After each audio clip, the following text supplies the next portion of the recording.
Grounding switches incorporate an electrical connection between the metal body of the switch and the ground wire. This connection establishes a pathway for electrical current to flow to ground in the event of a fault, thereby protecting the user and preventing electrical shock. Non-grounding switches, conversely, lack this electrical connection.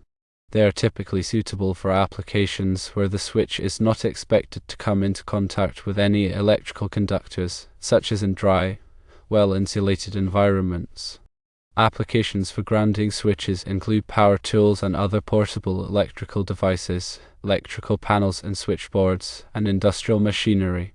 Applications for non-grounding switches include light switches in residential homes, toggle switches in battery-powered devices, and switches in low-voltage lighting systems.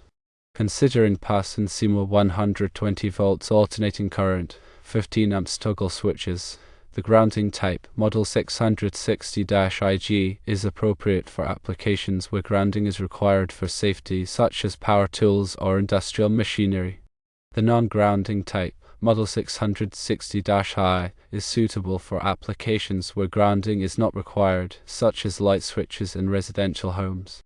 To delve deeper, consider the fundamental principles of grounding and its role in electrical safety. Grounding, in essence, provides a low-impedance path for fault currents to return to the source, tripping the circuit breaker or fuse and quickly de-energizing the circuit. This action prevents dangerous voltage built-up on conductive surfaces that could lead to electric shock. A grounding switch, by virtue of its connection to the grounding system, ensures that the metal enclosure of the switch is at ground potential. In the event of a short circuit or insulation failure within the switch, the fault current will flow through the grounding conductor back to the source, tripping the overcurrent protection device. Without this grounding connection, the metal enclosure of the switch could become energized, posing a significant shock hazard to anyone who comes into contact with it. Non-grounding switches, on the other hand, rely on insulation and isolation to prevent electrical shock. These switches are designed for applications where there is minimal risk of contact with conductive parts or where the equipment is double insulated. Double insulation means that the device has two layers of insulation between the electrical conductors and the user, providing an extra layer of protection against electric shock. In residential wiring, for example, light switches are typically mounted in plastic boxes and are not directly connected to the grounding system. The wiring within the box is insulated, and the switch itself is designed to prevent contact with live parts. In this scenario, a non-grounding switch can be used safely because there is little chance of the switch becoming energized. However, in industrial environments or in applications involving power tools, grounding is essential. Power tools often have metal housings, and they are frequently used in damp or wet locations, increasing the risk of electric shock. Grounding the metal housing of the tool ensures that any fault current will flow safely to ground, tripping the circuit breaker and preventing a shock. Similarly, electrical panels and switchboards are typically grounded to protect against fault currents and to provide a stable reference point for the electrical system. The grounding system also helps to reduce electrical noise and interference, which can be important in sensitive electronic equipment. Consider the specific requirements of each application when selecting a grounding or non-grounding switch. Factors to consider include the type of equipment being controlled, the environment in which the switch will be used, and the applicable electrical codes and standards. Always consult with a qualified electrician if you are unsure about which type of switch to use. Now, let's examine the construction differences between grounding and non-grounding switches. A grounding switch will have a dedicated terminal for connecting the grounding conductor, typically a green screw or a wire lead with a green insulation. This terminal is electrically connected to the metal frame or enclosure of the switch. A non-grounding switch, in contrast, will not have this dedicated grounding terminal. The frame or enclosure of the switch will be insulated from the internal electrical components. When installing a grounding switch, it is crucial to ensure that the grounding conductor is properly connected to the grounding terminal and that the connection is tight and secure. A loose or corroded grounding connection can compromise the effectiveness of the grounding system and increase the risk of electric shock.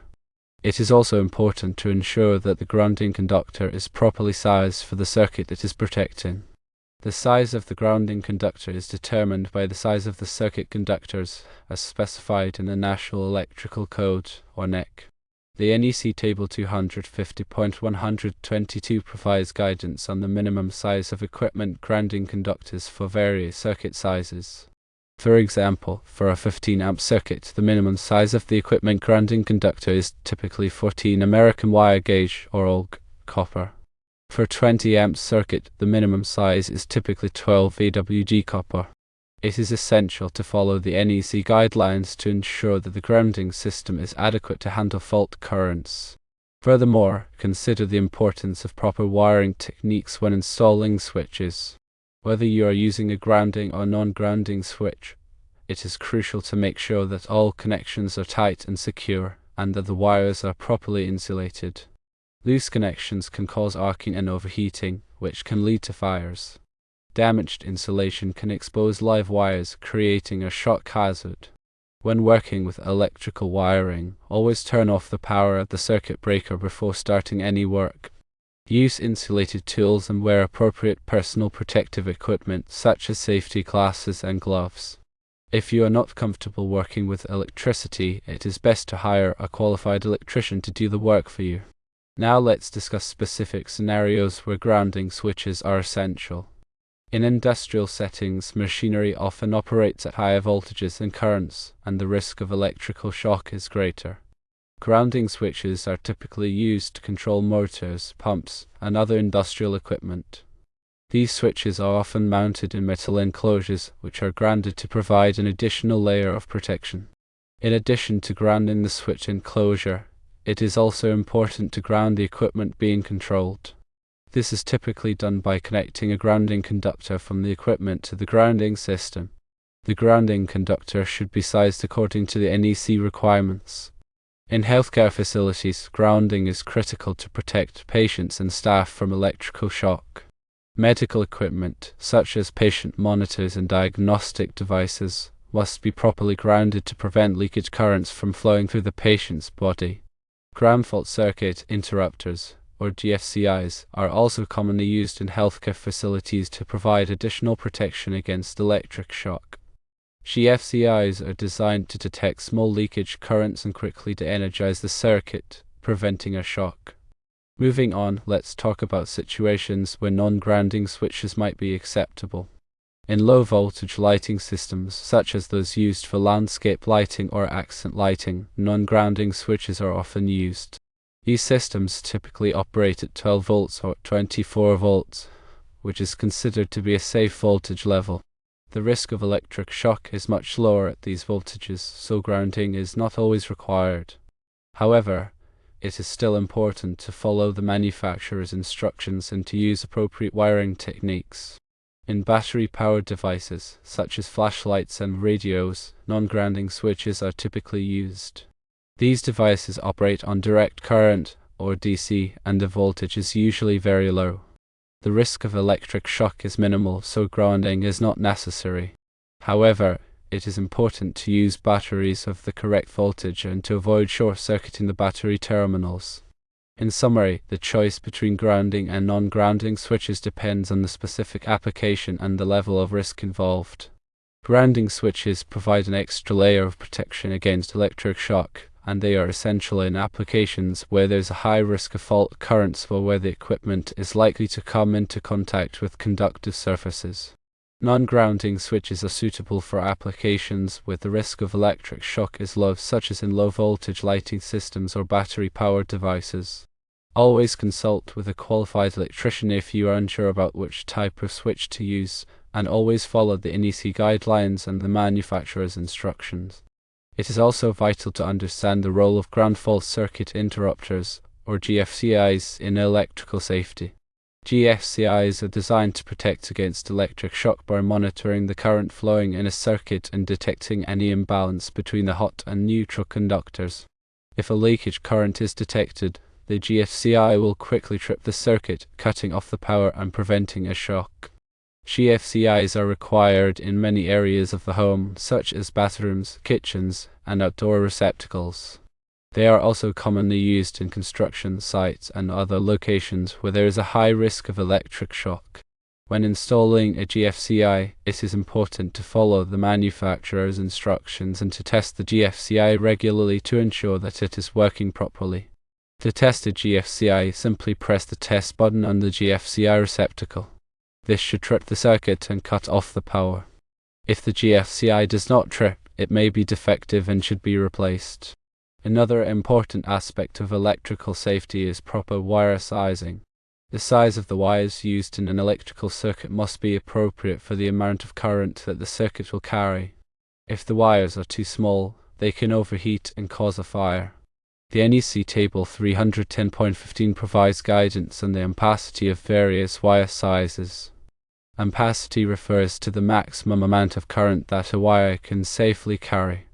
When selecting wires for an electrical circuit, it is important to consider the ampacity of the wires and to choose wires that are large enough to handle the expected current. It is also important to consider the type of insulation on the wires. Different types of insulation have different temperature ratings. The temperature rating of the insulation indicates the maximum temperature that the wire can withstand without degrading. It is important to choose wires with insulation that is appropriate for the environment in which the wires will be used. For example, wires that are used in high-temperature environments should have insulation with a high temperature rating. Lastly, let's not forget the importance of regular electrical inspections. Regular electrical inspections can help to identify potential problems before they become serious hazards.